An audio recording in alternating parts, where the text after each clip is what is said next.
Hello, hello, hello, everyone. I hope all is well and peace, love, and light to all of you.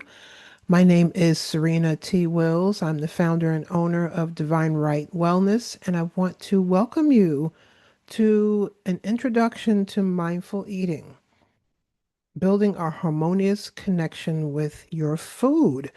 So, for those who don't know who um, I am a national board certified health and wellness coach. I am also an associate certified coach through the International Coaching Federation.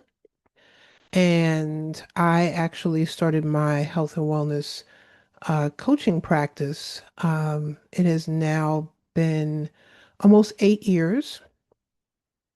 Within Divine Right Wellness, I offer individual health and wellness coaching, group coaching, and what you are experiencing today is my workshop series, which I do through public libraries, organizations, companies, as part of the Workplace Wellness Program, which is called the Calm Connection Workplace Wellness Program. And we have a variety of offerings. Mindful eating, this is the intro today.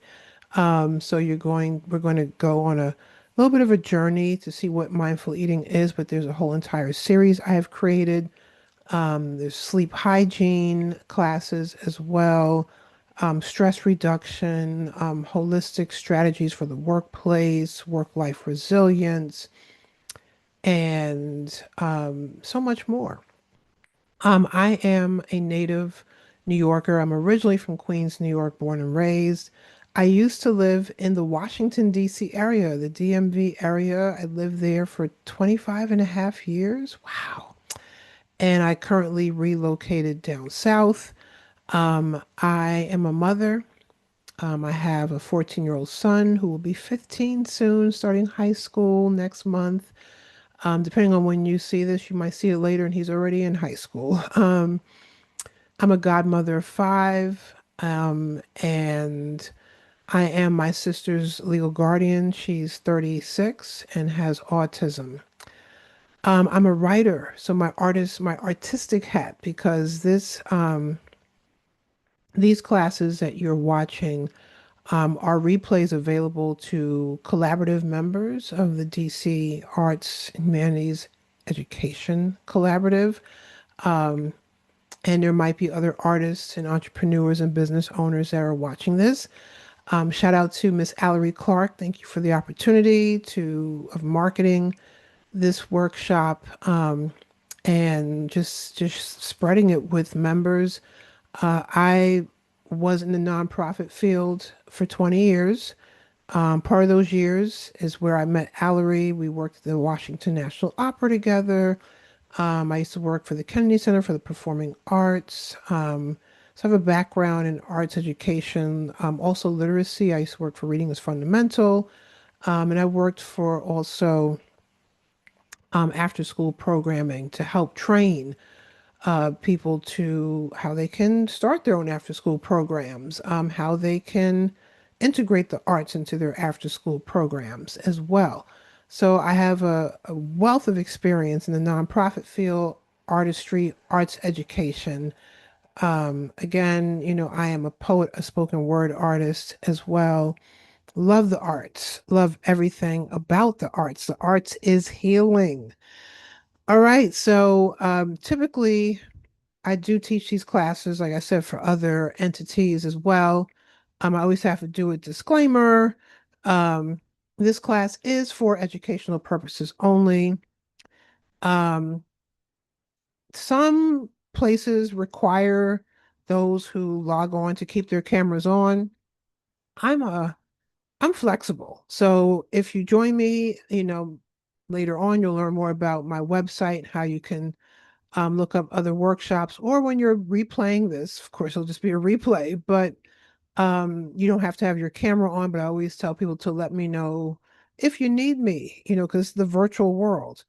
So everything we talk about in my classes is not medical advice whatsoever. I am not a clinician or a clinical nutritionist. Please do not discontinue medication protocols. Um, the ways you're eating if you're on a certain diet. Discuss by your doctor or practitioner. This is mindful eating, mindfulness, right? And we'll talk about what that is.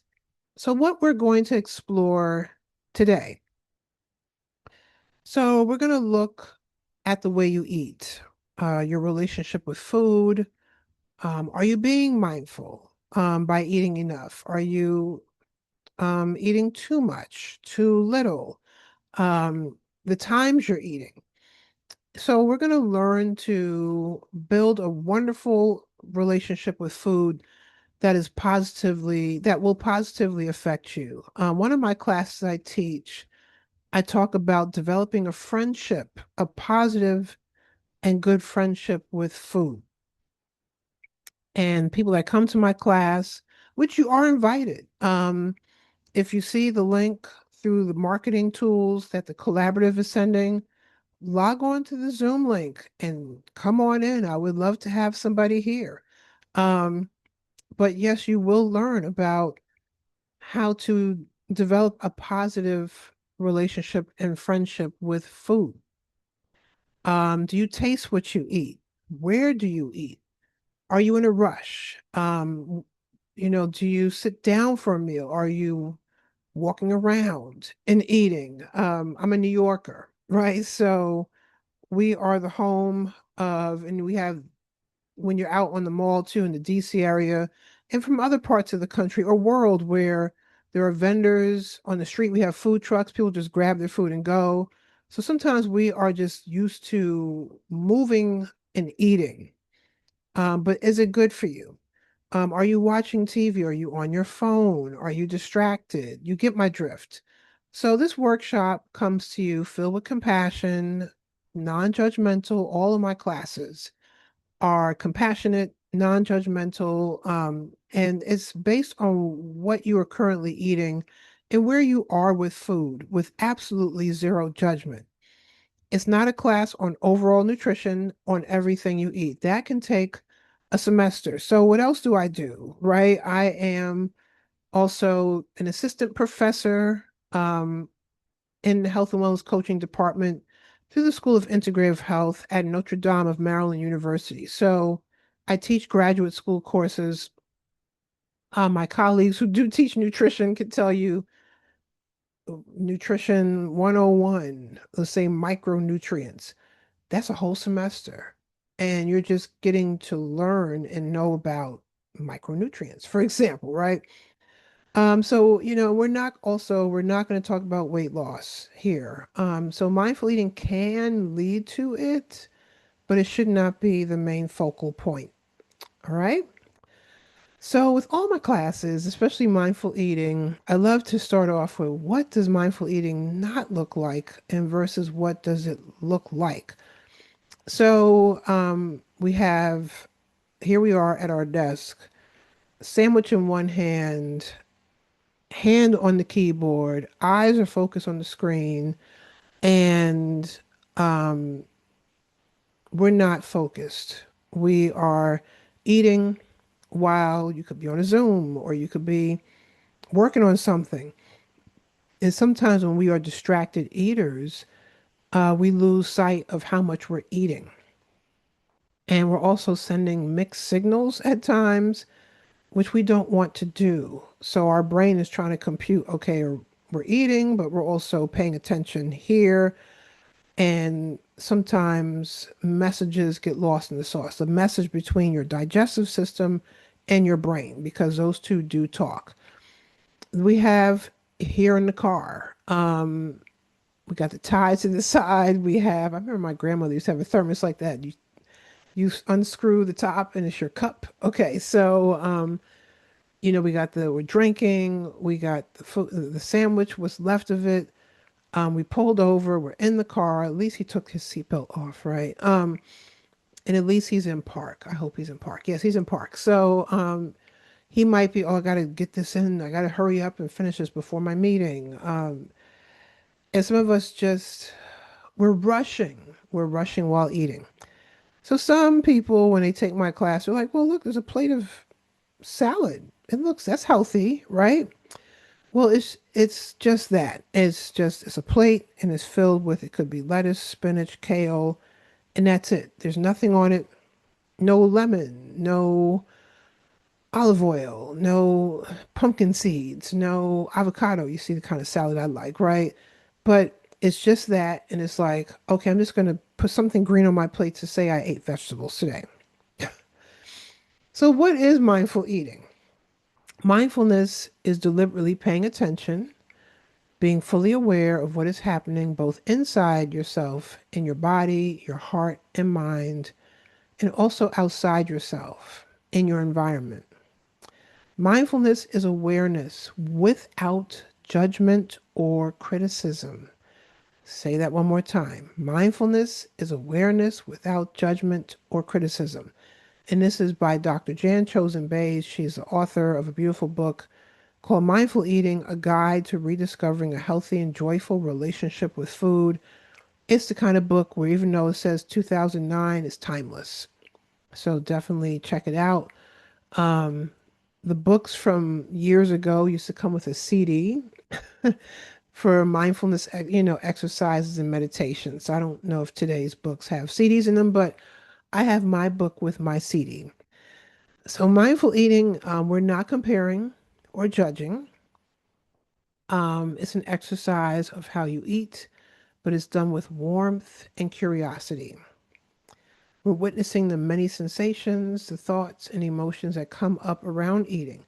So even when we are eating, when they say sensations, it's like how does the food feel in your mouth? How are you chewing it? Are you chewing? You realize, oh, I chew pretty fast. Let me slow it down a bit.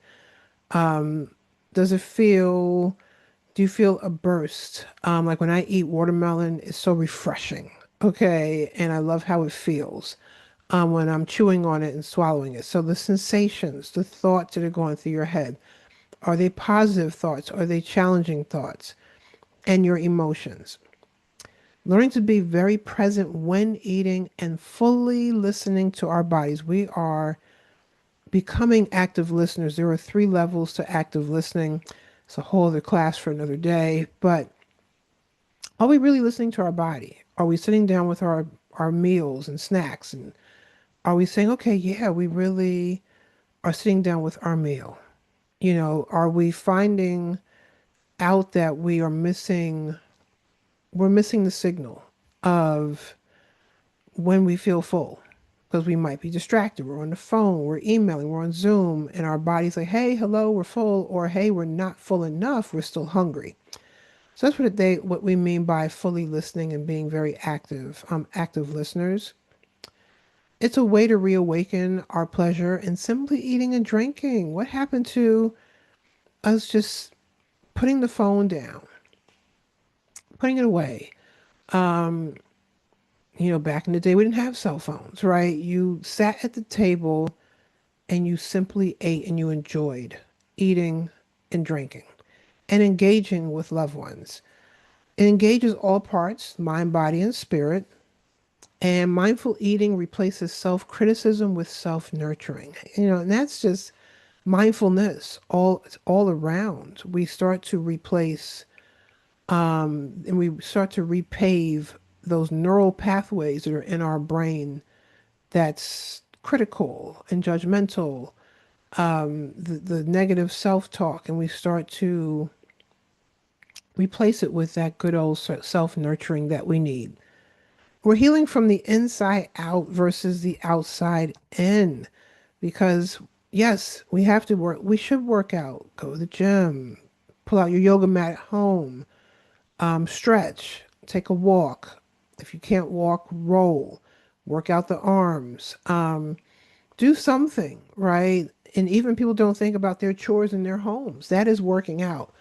But the one thing that we don't sometimes the things that we don't do is we don't focus on the inside, in that we should be eating eating well, eating good. We deserve to eat healthy and have good nutritious food.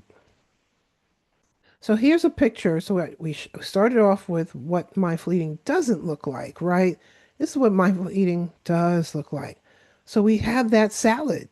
Now look at it. So we have some people think in the middle is that tofu, is it chicken? I said it is what you make it. Okay, so we have the tofu or the chicken in the middle. We have black beans, we have chickpeas, we have some onions, we have lettuce, we have I always want to throw olives in there for some reason. We have peppers, and even the bowl it's in. You can jazz it up if you want. I once had coworkers when I was working at the Kennedy Center, and there was one. It was a couple of colleagues actually in particular. They loved to transfer their food. They would bring it, in the microwavable dish, for example, but then afterwards they would transfer it onto a plate or real bowl, okay, and eat with real silverware. They loved how it felt, the presentation. Then we have over here, okay, we're still on our laptop, okay. We might have to work. She might be talking to somebody, right? But she has one tomato on her fork. She doesn't look stressed out. Okay, she looks like she's enjoying what she's watching or listening to. Because there are times we have the lunch meetings and we have to sit through lunch. If you're like me, I would go to lunch meetings and sometimes I would eat afterwards or I would eat right before. Because sometimes I don't like eating around a whole lot of people. And I'm a slow eater. The meeting will be over and I'll still be sitting there eating my food. So she looks like she's enjoying herself more. Her portion sizes on her plate look really good too. Then we have the family style meal here. We're getting back to basics. If you look closely, there are no electronics on that table whatsoever. No phones, no tablets, nothing. And they are passing the food around. They're enjoying each other's company.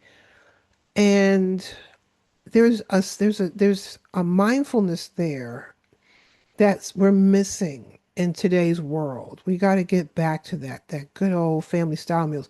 It could be with a friend, it could be with a loved one. It doesn't have to be with like a whole family. Some of us don't live close to our families. Even if you're just eating by yourself, say, okay, I'm putting away the electronics, the phones, the tablets. If I got the TV or the laptop on, I'm watching something visually, maybe a river running or meditative, very calm and soothing sounds. It's nothing it's not distracting, it's feeding the soul. So being mindful when you eat, okay? We live in a world of distraction, whether we're eating while checking emails, as I talked about before, we're at our desks, we're in meetings, we're watching TV shows, etc. We may be midway through a bite and you respond to that email. You get up while you're chewing. This was my thing. When I was in graduate school, I got my Master of Arts in Health and Wellness Coaching from Maryland University of Integrative Health, which is now the School of Integrative Health through Notre Dame of Maryland University. So I went there for grad school, and we had a mindful eating log. And that's in another class that I teach. I actually introduced the log. And the one thing I realized is that I'm the one where the last couple of bites, I get up from the table and I'm going to the sink and I'm putting the plate away and I'm cleaning off the table and I'm still chewing my food. And I'm like, what am I doing? What am I doing? Let's sit still and let's get through the last couple of bites and just sit there and really just be thankful that we had a full meal, we're full, and listening to my body. Am I really full? Do I need to eat a little more? And slowing it down. And it takes time.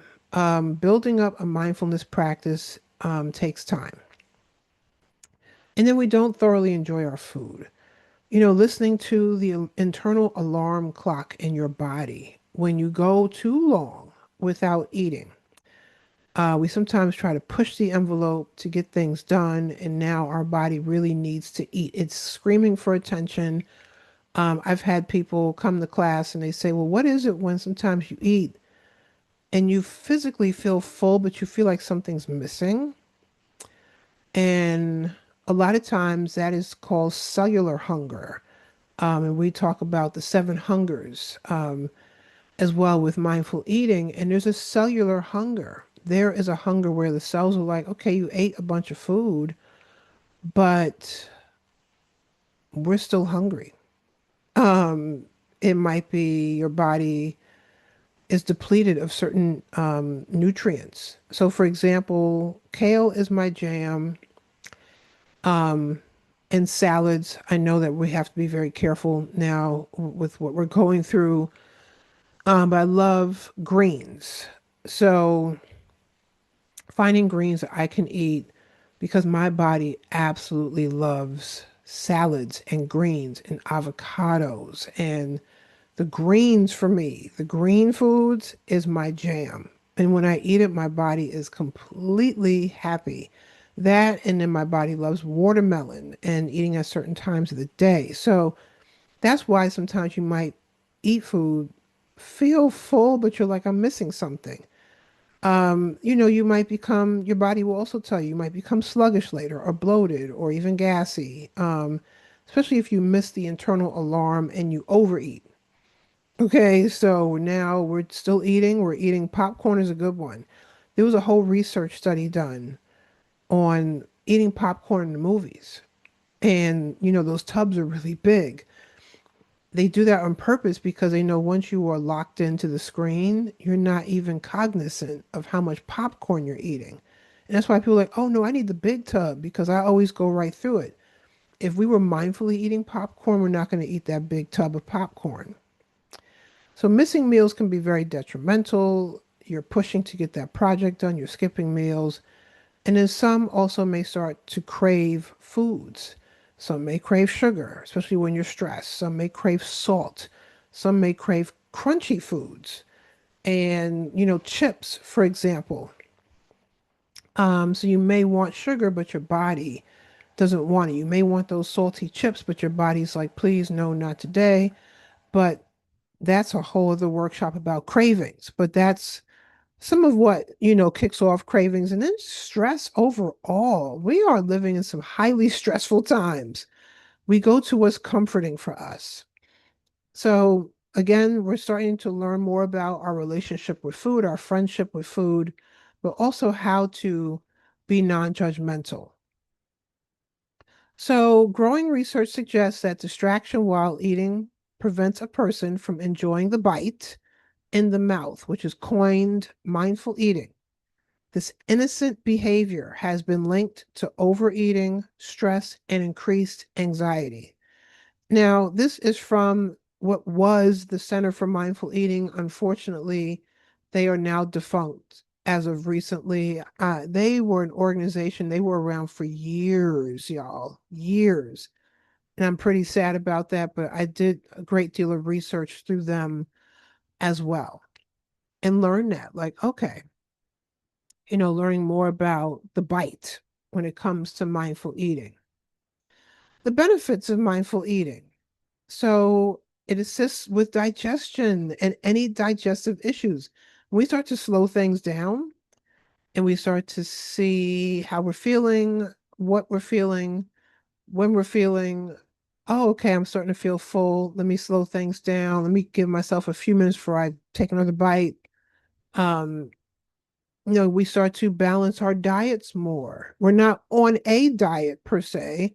We're balancing what we eat and starting to see, okay, let me start putting, maybe more carbs on my plate, or maybe I need less carbs, or I need more of this, or I need more of that. We're starting to like listen to what our body needs and what it really to kind of get us through those cravings. Because once we start to feed our bodies at a cellular level, that starts to help decrease the cravings. Decreasing stress and stress eating helps identify with triggers. It helps with better sleep. Mindful eating helps with better sleep. It helps to curb cravings, as I said before. You become more aware of your body's cues, which is very important. And it can help with overall health issues such as hypertension, hypotension. And people are like, okay, hypo and hyper. Hypertension, high blood pressure, hypo, low blood pressure, low cholesterol, type 1 and type 2 diabetes, cardiovascular disease, cancer, autoimmune disorders, etc. And improved mood and greater psychological well-being.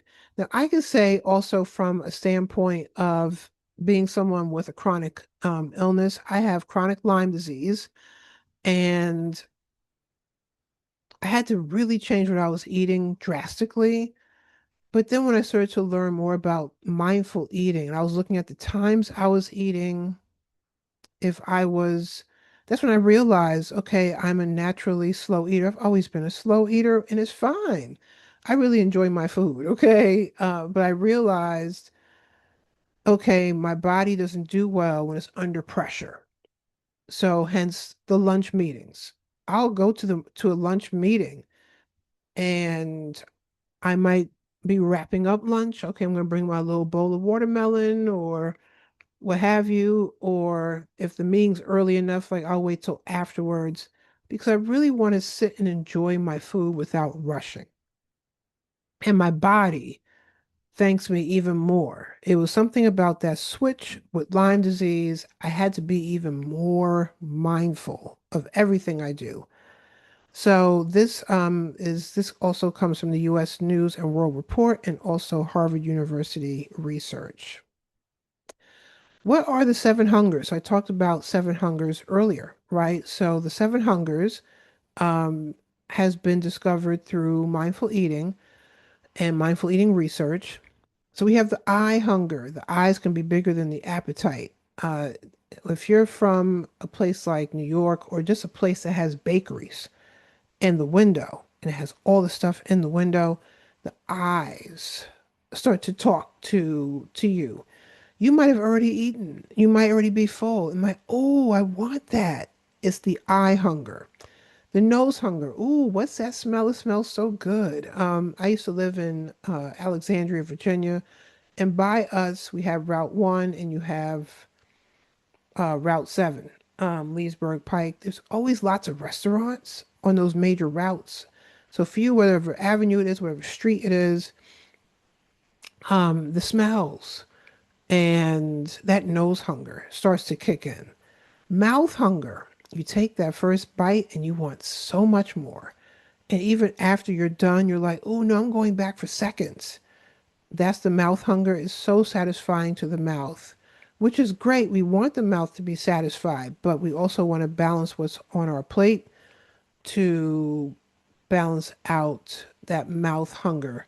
Because we can go back for seconds, we do things in, moderation, but we might be, for some of us where we have to be cognizant of sugar or carbs. Okay, I want some more of this, but I already have my daily intake or just my intake for this meal of carbs. Let me see what else is on my plate that I could fill my body with. Maybe more salad. I need more salad. Maybe it's more steamed vegetables, etc. The stomach hunger, of course, emptiness that demands to be filled, especially when you are very hungry. Cellular hunger, when our bodies need certain nutrients ASAP, as soon as possible, our body is screaming for something, and that takes time to realize, okay, what makes me feel real good when I eat it that's healthy, that's going to really feed my cells, that, whether it's green foods, for some, it might be, I had a colleague once, and she would literally bite into a red pepper, wash it off, and bite right into it. She didn't cut it up in slices, nothing. And she said she just felt so wonderful after doing that. The mind hunger, when your thoughts invade your mind. This is both positive, but it's also challenging thoughts. And then we have that heart hunger, comfort food, meals you had that bring back good memories. It might be when you're eating with somebody, a loved one. I had a few people in my class before, and they talked about heart hunger and how they feel the heart hunger when they're eating with loved ones. So it could be looked at in different ways. And this comes from Mindful Eating by Dr. Jan Chosen Bays. So, how to think about food? How do you think about food? These are questions you could ask yourself as you're watching this replay. Does your food have color? Flavor? Do you need lots of flavor? Because all food should taste good. God rest her soul, Dr. Anne Marie Colbin, Colbin. Look up her video on YouTube. She talks about how all food should taste good. And she has a very comedic approach, but she's right. Your food should taste good. Whole foods versus processed foods. Are you cooking with whole foods more often? Are you the one that says, I look, I'm on the go. I have kids. I got a family. Especially for our teaching artists. Shout out to the teaching artists. Hey, I'm going from one class to the next. I'm going from one school to the next. But some say, okay, you know what? I can make my food from the night before and pre-pack my meal, pre-pack my lunch, and that way I can have more whole foods. Do you like or love what you eat on a regular basis? This is a very important question. Are you eating just to eat and you don't even like what you're eating? But you're like, hey, I'm full. I'll get through until dinner, and you're not even excited. Okay. Are you chewing enough when you eat? And it's really important to chew our food to a point where we're liquefying. It's liquefied when we swallow. It really helps our digestive tract and it helps our digestive system. It helps with the stomach, it helps with the breakdown, and that helps to prevent the bloating, the gas, the pain. When we just chew our food a couple of times, swallow, we're done. Some things are a couple of chews and you're done, but there's some where they're like, I really do swallow my food whole, and I wonder why my stomach's always upset. In between bites, are you putting the fork down and slowing it down? I have an entire workshop on putting the fork and spoon down and sipping with intention. Yes, because a lot of us, I also realized that when I was filling out the mindful eating log, I would eat and hold my fork and not realizing that I already had the next thing of food picked up. I'm chewing, and then I just put the next one in, and I haven't even barely swallowed the last one. And have you asked your body, what does it really need today? Have you asked it? How to start your relationship with food? How do you start building your relationship with food? It looks like this stairwell. It's a beautiful stairwell, right? Beautiful staircase. But if you look at it, it's outside. There's no rails. Some of the steps are uneven. And then it just keeps going and going and going, and it curves. So that's a relationship with food. We're looking at temptations. We're looking at cravings.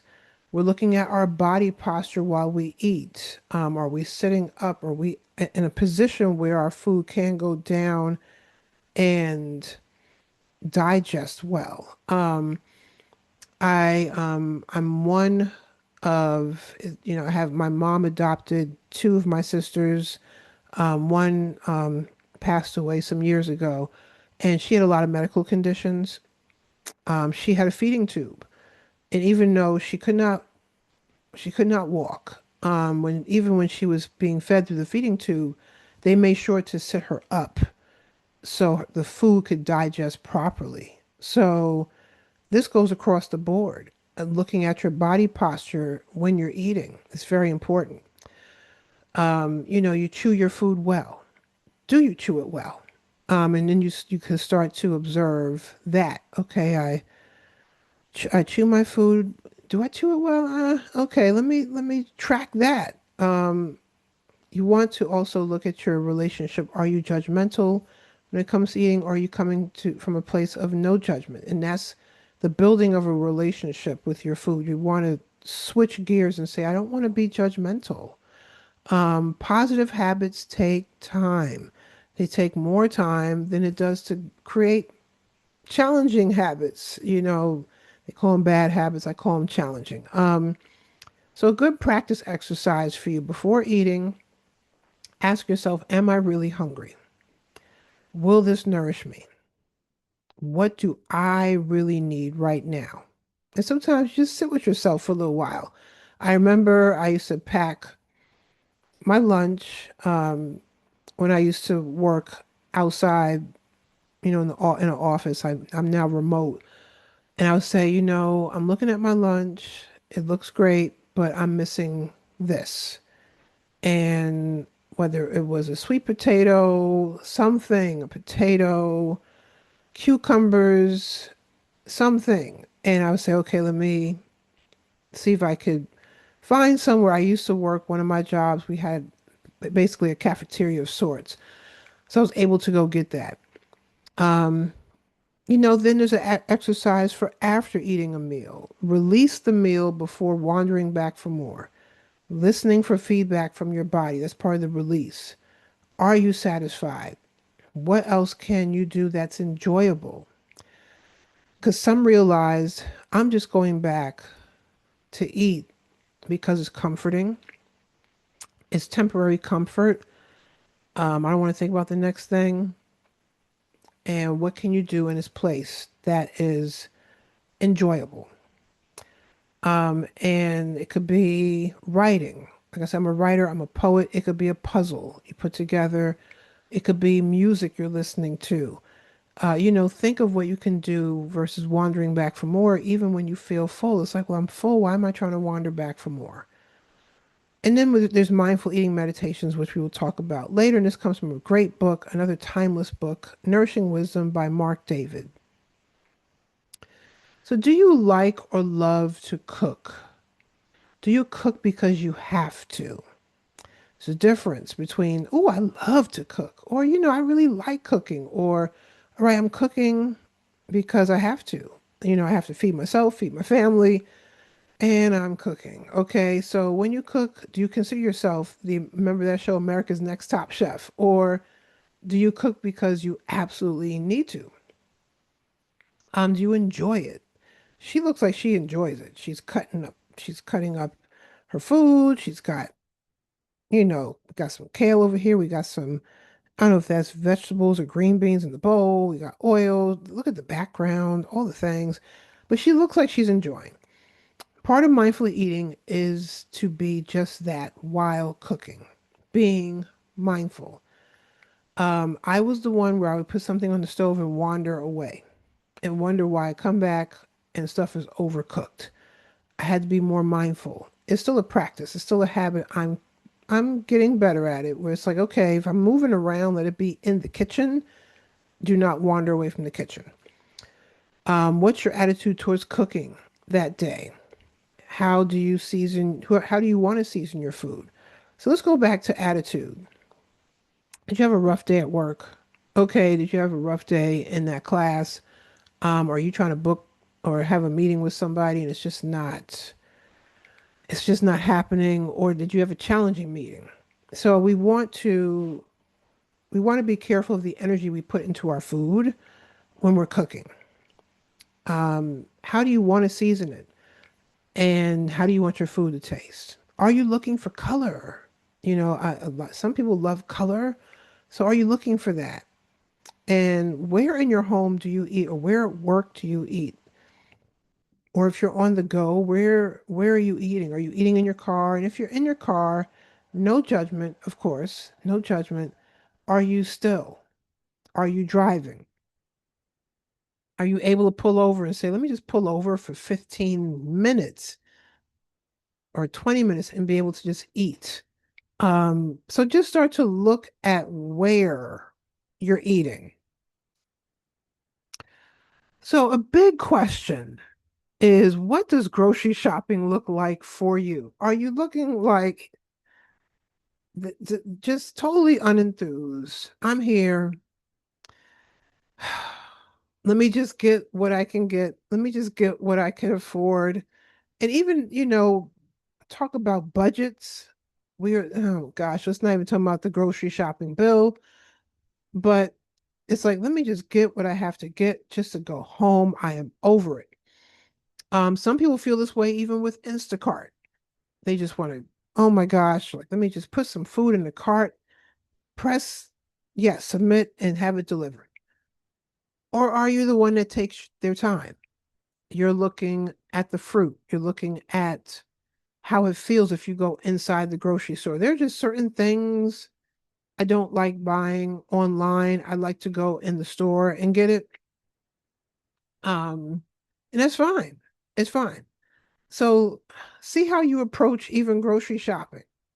Do you like it? Do you love it? Do you love it a little too much? If you're like me, there's certain seasons where I love Cape Cod the sea salted chips. Well, they're all made with sea salt. The Cape Cod kettle chips, just regular. I get them with the lower sodium, but when it's Super Bowl, NBA Finals, all of that, all that stuff is as soon as you walk through the front door, it's right there. So I'm like, no, no, no, no. I have to go grocery shopping and get food. Okay. So look at once you're in the grocery store, how does it feel? Are there things that are not on your list that's in the cart that you don't need? There's some things that are in the cart that didn't make the list that we do need, but you start to notice, yeah, I do get the things that are right at the front because they're on sale or certain times of the year. And I come home and it's like, why did I buy all this? So start to really evaluate and look at grocery shopping. Yeah. When and how much to drink while you're eating. Are you drinking too much? This is a big question with mindful eating. And I put this slide in this class on purpose because quite a few who have attended the class said, well, where does drinking, um, how do we integrate that? And how much do we drink? So they talk about, when I say they, research um, talks about when you go to the restaurant, and it was a study done on mindful eating and going out to restaurants, restaurant eating. And the first thing they offer you is big glasses of water, huge. Or hey, we got, we have free refills on the tea and the iced tea and soda. And, we have, oh, this special, we have that. And, it's that. And the other slide I need to put up that I keep forgetting is the restaurants that bring out the bread basket. Now, for me, I'm gluten free, and most restaurants don't have a gluten free bread basket yet, so I'm safe. But before I was gluten free, there was certain restaurants where I would crave the bread basket. I had my big thing of raspberry iced tea. The bread basket comes out, it's warm, and before you even get your meal, you're already feeling full. So when it comes to drinking, we want to sip. Take sips throughout the meal. You don't want to drink the whole thing, and then before the meal comes out, you're already getting a refill. Um, so you want to, let's say, I'll take a couple of sips. I'm parched, and this is also goes back to being hydrated properly throughout the day. So if you're going to lunch, and let's say you've already had 40 ounces of water, or 40 ounces, it could be coconut water, or you have the electrolytes built in with the water as well. And by the time you get to lunch, you're not parched. You feel hydrated. You're like, oh yeah, I'm gonna get something to drink. But even then, it's like, okay, I got this big thing of iced tea. I'm gonna have a few sips and then wait for my meal. And that's it. You have to leave it alone. Some I've seen them put napkins over their cup. Um, it also signals the waiter who's like, "Oh, you want a refill?" The napkins are on top of the cup or glass. Sometimes they won't ask, or they won't instantly pour right in. They're like, "Oh, there's something there." And this will be a challenge. This is a great challenge. Is can you get through an entire meal off of the one glass that you got, whether it's water, a beverage? Can you do that? Now, some, coffee and tea is different. It's small. It's in a mug, a little teacup of sorts. But we're talking about the cold, the drinks, the beverages that come in the big glasses and the big cups. Even with tea, they now give you sometimes the teapot, the little cute teapot with the teacup. And after a while, you have like 3 cups of tea some places. So even then, start to monitor how much you're drinking throughout your meal. So some meditations to assist with mindful eating. So let's be one with our food, okay? So various meditations. We have a body scan. Now, for those who watch the replay of holistic strategies in the workplace, this slide will look familiar. We talked about the body scan. The body scan meditation is when you could be laying down. Sometimes they tell you to lay down, or if you can't lay down, you might be seated as I'm seated. Start from the crown of your head and you start to just, you close your eyes and you feel like what areas feel like what. Sometimes it's a guided meditation. I love the guided body scan meditation. Someone is talking and they're telling you where to go next. For me, with chronic Lyme disease, it left a couple of symptoms behind, and I get to my ears, and it's a stopping point for me because sometimes, especially my right ear, is the most uncomfortable because I have inner ear disturbance. And before I couldn't get past my ear. I would be upset. I would throw in the towel, and I remember having an instructor saying, "It's okay, just stay there." And what we're going to do is we're going to talk, have some positive self-talk and direct it towards your ear. Direct it towards the part of your body that's just not feeling itself or good. And that's a body scan. And then eventually you'll get past it. And it's okay. You'll get past it, but it's okay to stop at certain points for a longer period of time, or you say, okay, I'll pick this body scan up another time, and that's fine. Breathing meditation, breathing in, holding it, breathing out. There's the 4-7-8 breath work where we might breathe in for 4, we hold for 7, you breathe out for 8. If you can't do that, like let's say you have respiratory issues, asthma, for example, you do what you can. Okay, I'm going to breathe in for 3, hold it for 2, breathe out for 4. We're just making up those numbers. But when we start to really focus in on our breath, we start to realize we're not taking the deep breaths that we deserve throughout the day. And we start to breathe a bit better.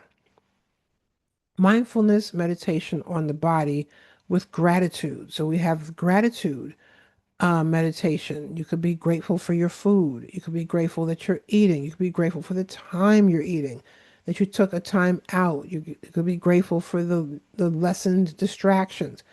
So you can have a gratefulness meditation as you're eating or before you eat. There's mindful eating meditation. So if you go online, you go on YouTube. I have a YouTube channel, Divine Right, DIVINEWRYTE, like my practice. And I have a whole playlist of meditations. You can find a mindful eating meditation. Loving kindness meditation. You can change the words into ones that would assist with eating good food. I love loving kindness meditation. It might be underneath LKM on certain platforms. And that's when you're basically giving yourself and you're asking yourself permission. So, may I have peace today?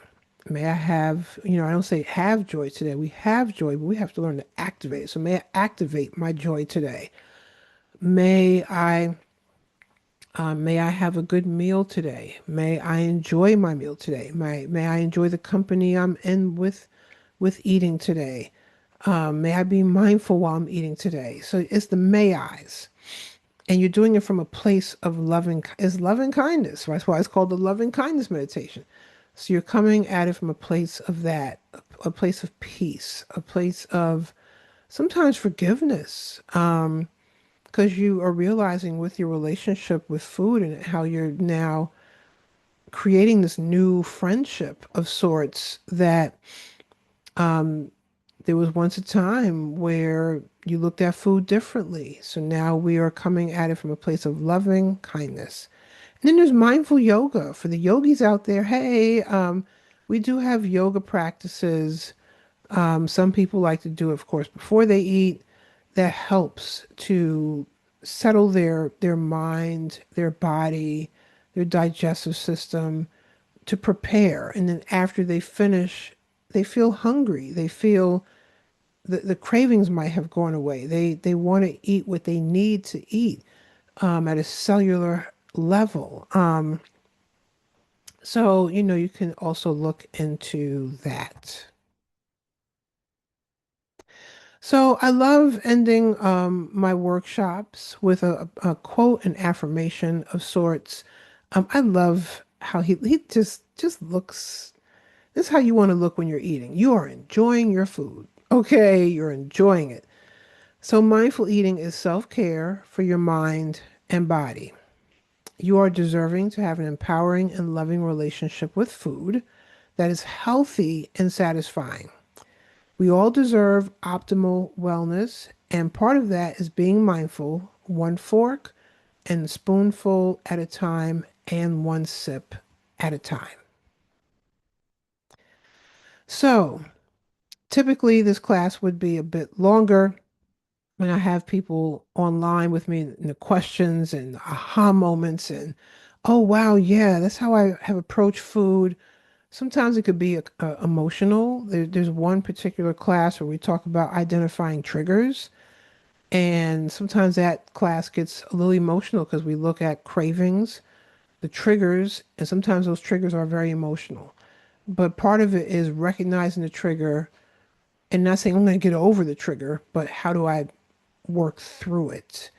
And one slide that I forgot to leave out, that I forgot to put in, I left it out by accident. It's the slide that talks about if you need help after this, it might come after this slide actually.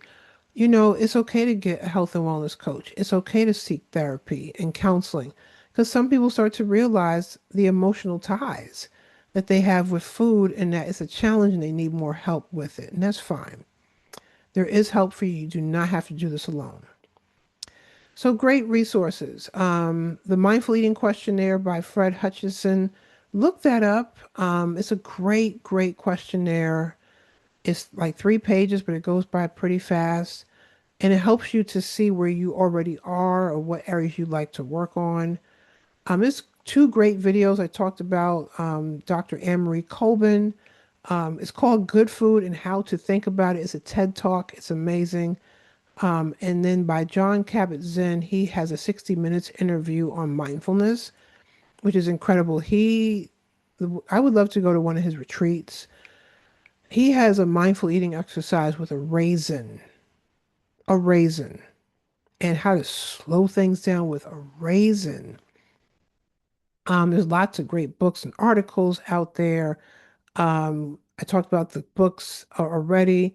Um, then we have Eating with Mindfulness Benefits to Mindful Eating, a U.S. News and World Report. And then the one from Harvard University, Mindful Eating by Dr. Chan.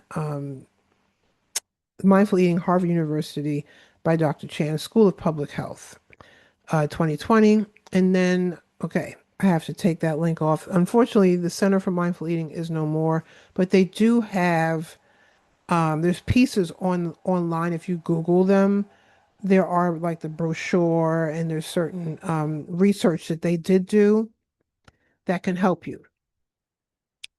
I love photography. I love imagery. I love visual arts. Shout out to all the visual artists out there, all the photographers, everybody. Um, I love imagery on PowerPoints. Um, I once went to a workshop. It was called Death of the PowerPoint. And talked about how you could spruce your PowerPoints up, put some imagery on there, put some, make it colorful. So this came, well, most of these photos, except for the ones with asterisks, comes from pexels.com, Pexels, .com. Wonderful photographers are on there. And I love using imagery. I love it. So ways to connect with me. This is different ways. I'm on Facebook, Serena under /Serena Wills or /Divine Right Wellness. One is my practice, my health and wellness practice. Serena Wills is my author, writer, and poet Facebook page. I have two websites, divinewryte.com, DIVINEWRYTE.com is my health and wellness coaching practice website. And serenawills.com is my author, writer, poet website. I'm all across social media. I'm on LinkedIn and email me, serenawills@yahoo.com, and let me know how you're doing and what you thought of this presentation. So I left out a slide. I got to go back and find it. But I will just tell you, I'll just invite you to the next class. There's two more classes. Um, one is next Thursday, August 6th at 1 p.m. And then the next one after that is August 13th. Yes. August 13th at 1 p.m. both times. And if you're watching this class was recorded on Thursday, July 30th. Happy end of July 2026. But yeah, please come by. For those who are part of the collaborative, you have the Zoom link. It's through the marketing materials. If you need the Zoom link, reach out to me, serenawills@yahoo.com. Um, that is my email, and I will send you the Zoom link. And for those who are watching the replay, because I do record this and it will be on YouTube, and that is my YouTube channel. Please feel free to subscribe um, to the channel because I always love putting workshops, classes, content like this on my channel. All right, and thank you. Thank you so much for your time. If you made it through the whole replay, the whole recording, thank you so much. I greatly appreciate you. Um, and again, thank you to Miss Allery Clark. And thank you all collaborative members. You all are deeply appreciated. Keep doing the great work that y'all are doing. And I am going to be heading off because after you do a mindful eating class, you're hungry. You're hungry.